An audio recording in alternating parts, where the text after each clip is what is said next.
CTV News Northern Ontario, a special presentation. Here's Ian Campbell.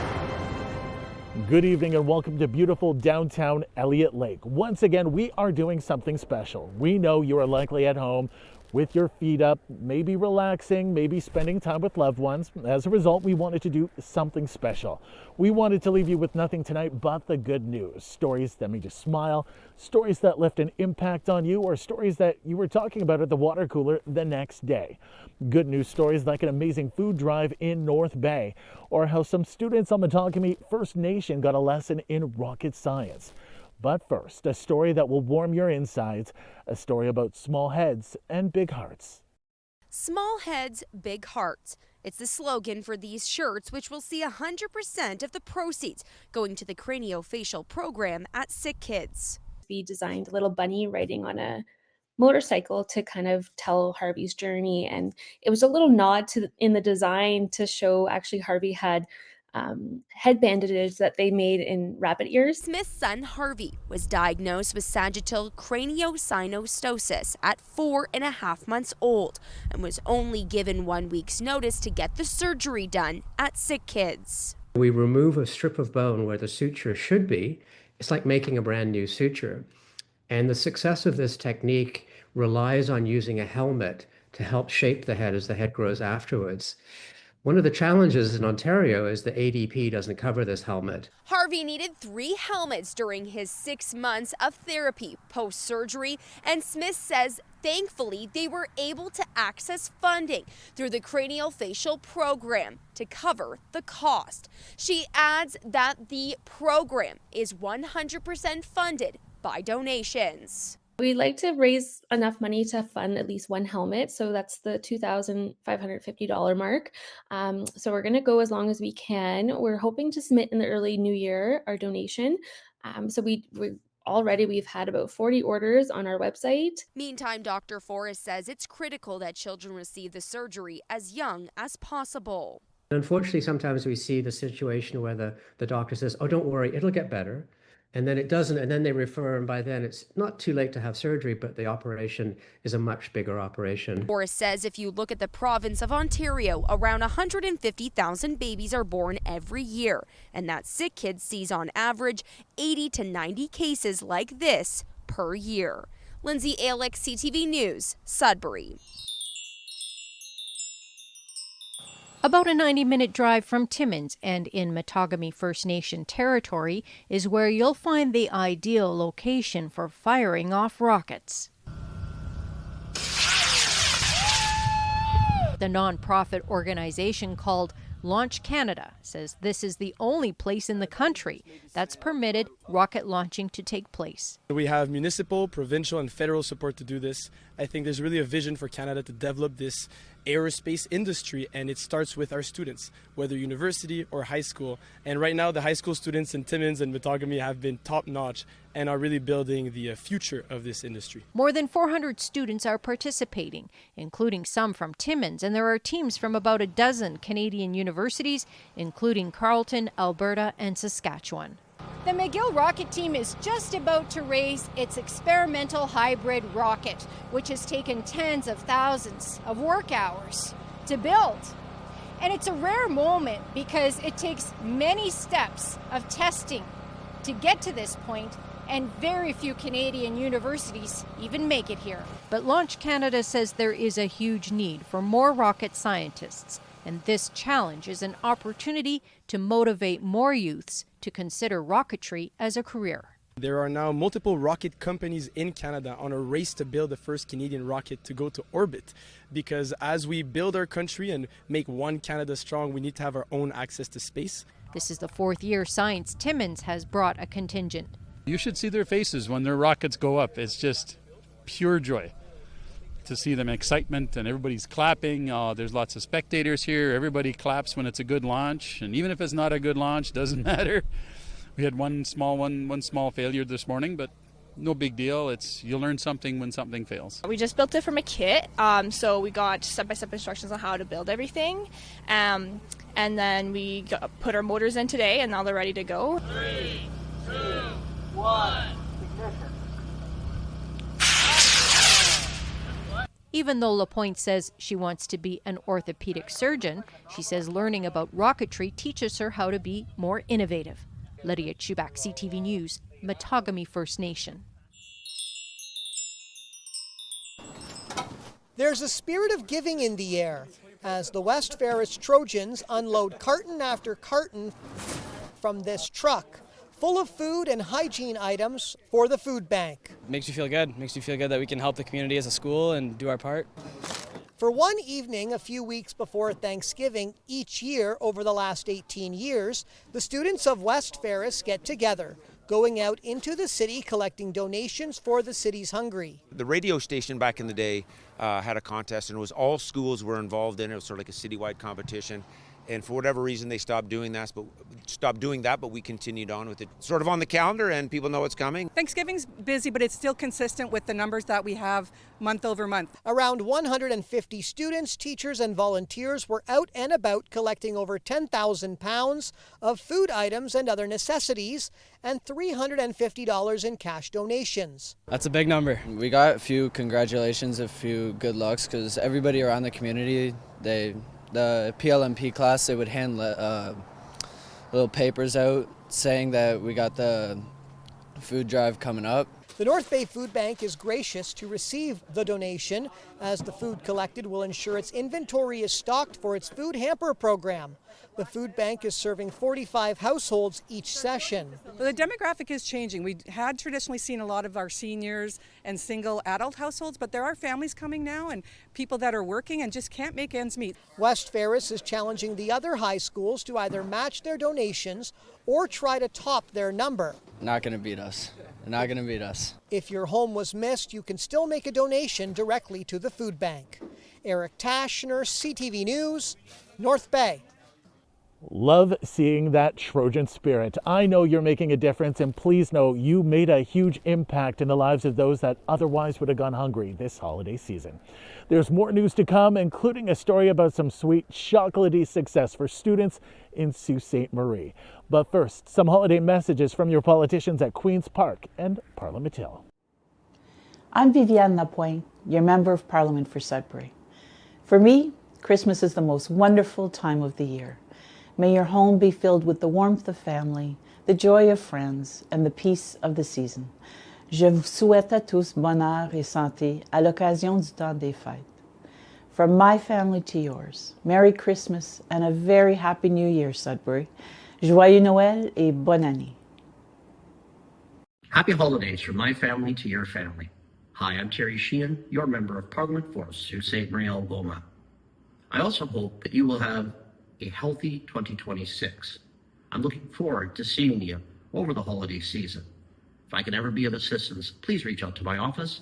I'm looking forward to chatting with you and seeing you around the riding. Thank you very much.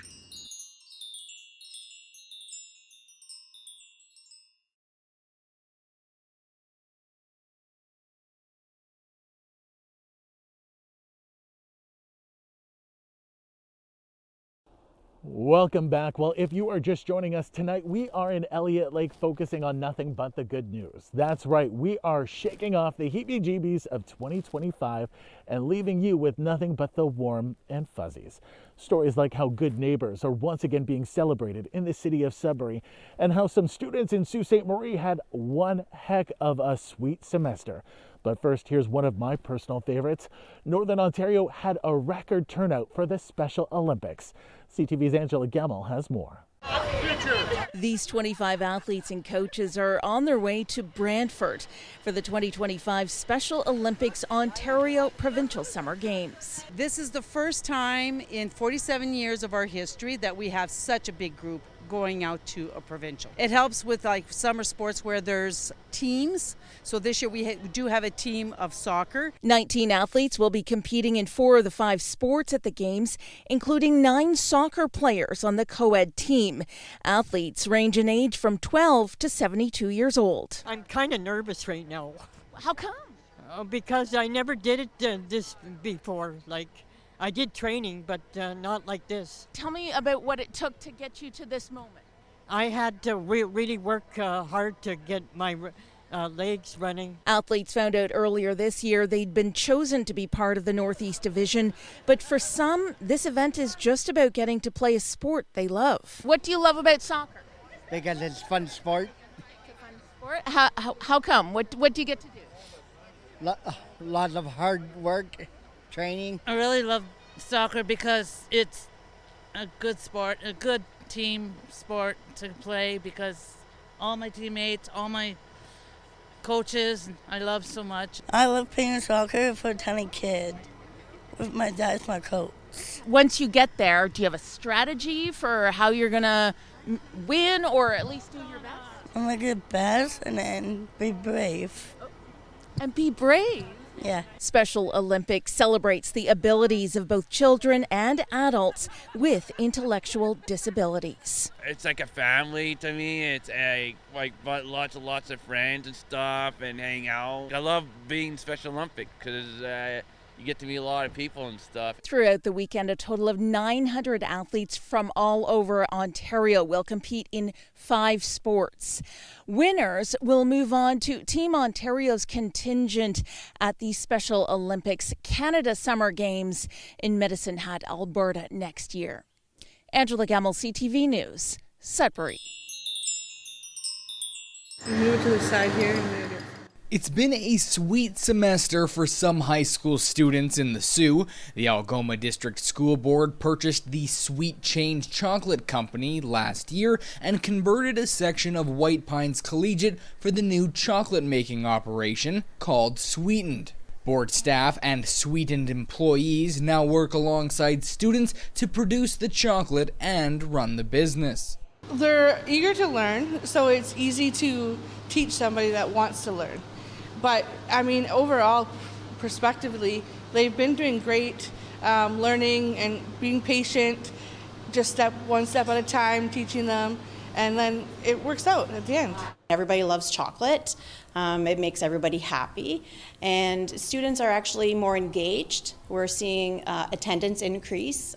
Student success in those business classes is fantastic, and the teacher gets to demonstrate his knowledge of actually running a business through the use of Sweetened. Students with an eye for the creative are involved with the website and take the photos used to market the products. The engineering design class is working on 3D printed custom molds for the Belgian chocolate bars. And in addition to helping make the sweets, students also sell it firsthand at local events. I've learned how to have customer skills, talking to customers, bringing them in. When we're at the Greyhound games, you really got to yell at the people to get their attention. I feel like that's really going to help me because I want to go into real estate, and it's going to help me advertise and get people's attention for my business.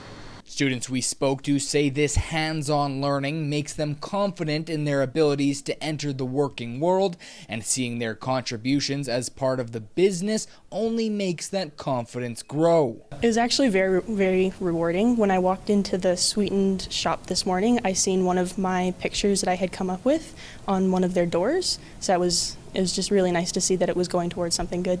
The profits from Sweetened support initiatives like the Algoma District School Board's breakfast program at both elementary and secondary schools across the region, as well as experiential learning opportunities for students.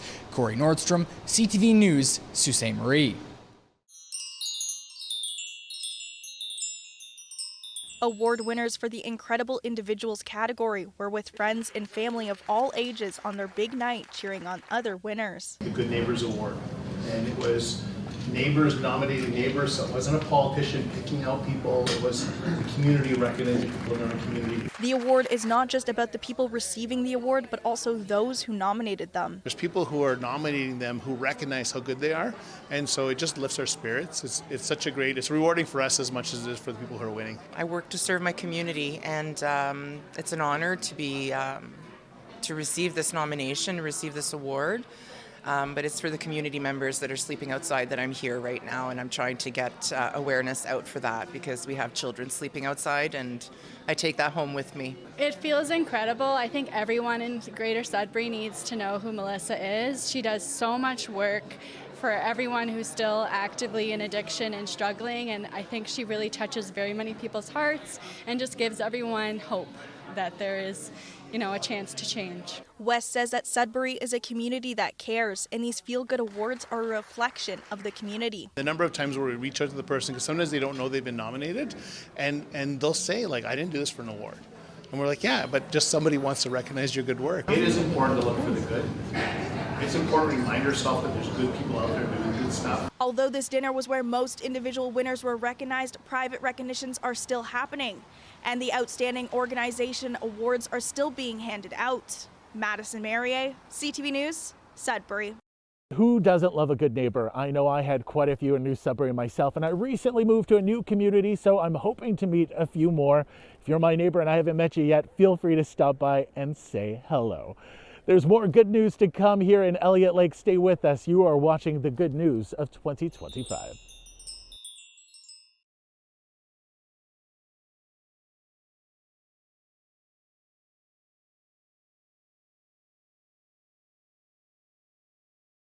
Welcome back. Well, a lot of the good news we had this year focused on giving back.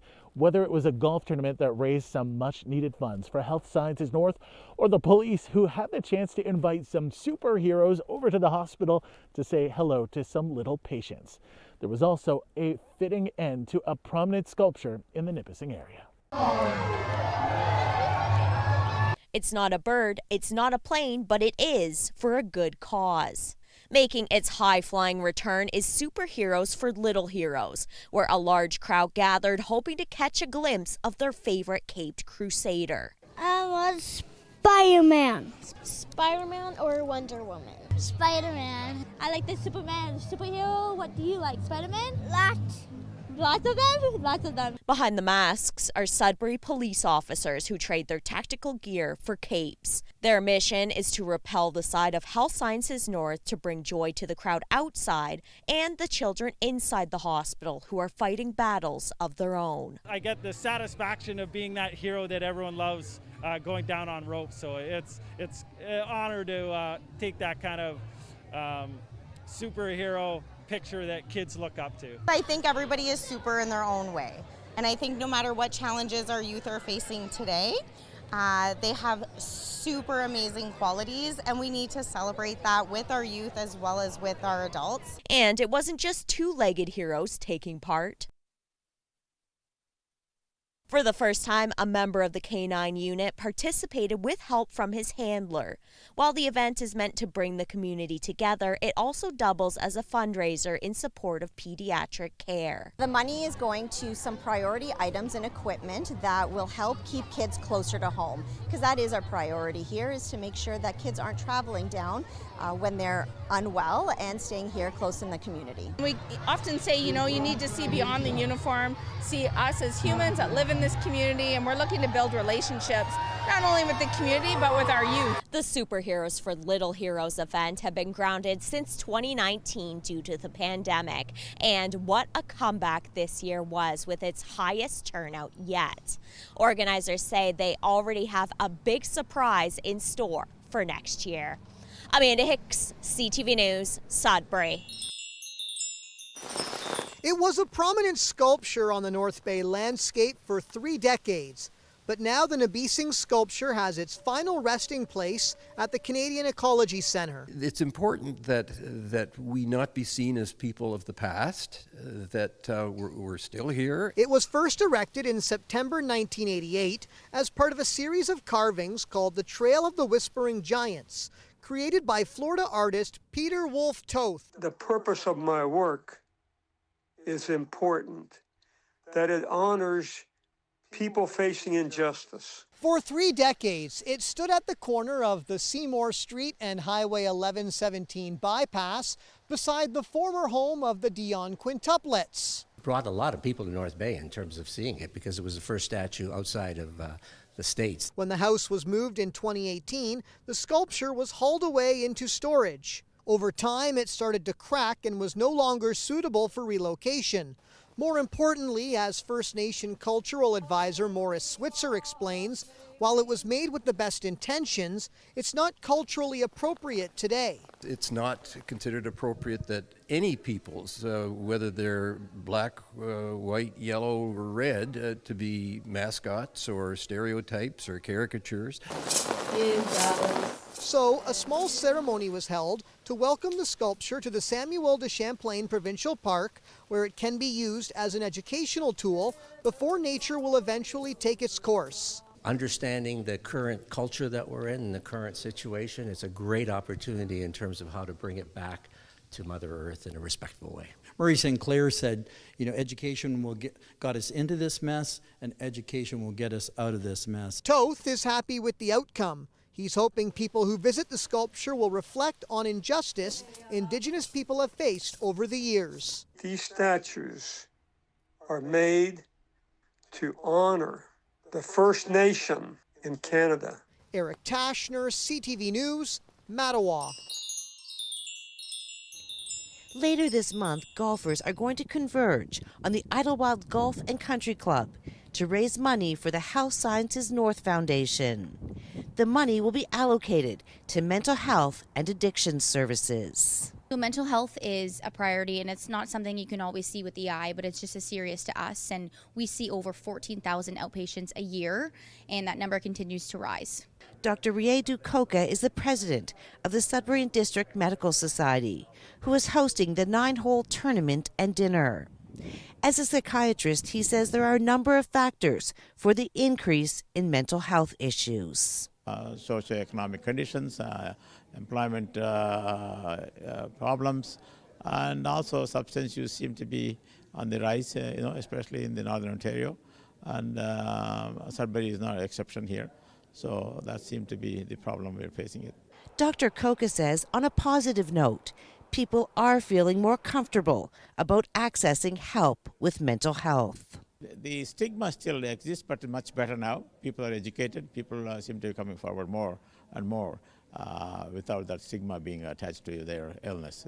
Anybody can be ill. Money raised by the tournament will also support HSN mental health outpatient services in Blind River, Espanola, Elliott Lake, Little Current, and St. Charles. Alana Everson, CTV News, Sudbury.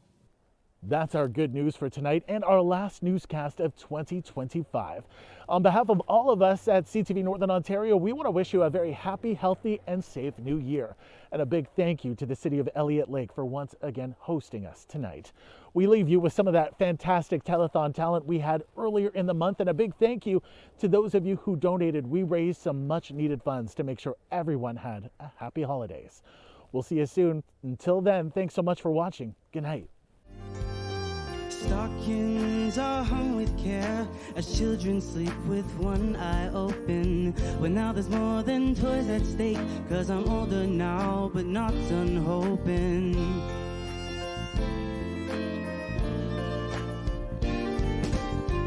The twinkling of the lights as Santa carols fill the household. Old Saint Nick has taken flight with a heart on board, so please be careful.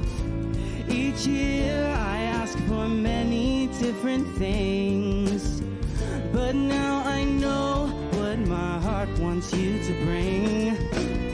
So please just fall in love with me this Christmas. There's nothing else that I will need this Christmas. It won't be wrapped under a tree. I want something that lasts forever. So kiss me on this cold December night.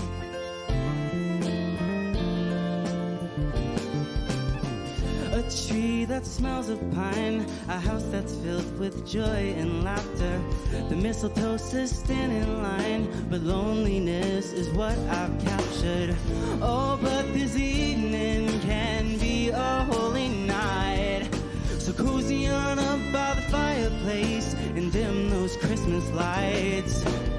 So please just fall in love with me this Christmas. There's nothing else that you will need this Christmas. It won't be wrapped under a tree. I want something that lasts forever. So kiss me on this cold December night.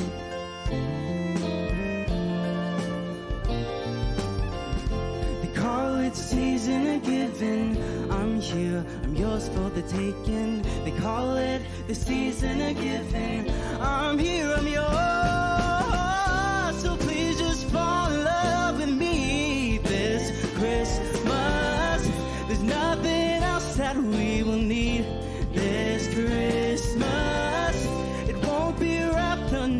tree. I want something that lasts forever, 'cause I don't wanna be alone tonight. I'll wear you like a Christmas sweater, walk proudly to the mistletoe tonight. I want something that lasts forever, so kiss me on this cold December night.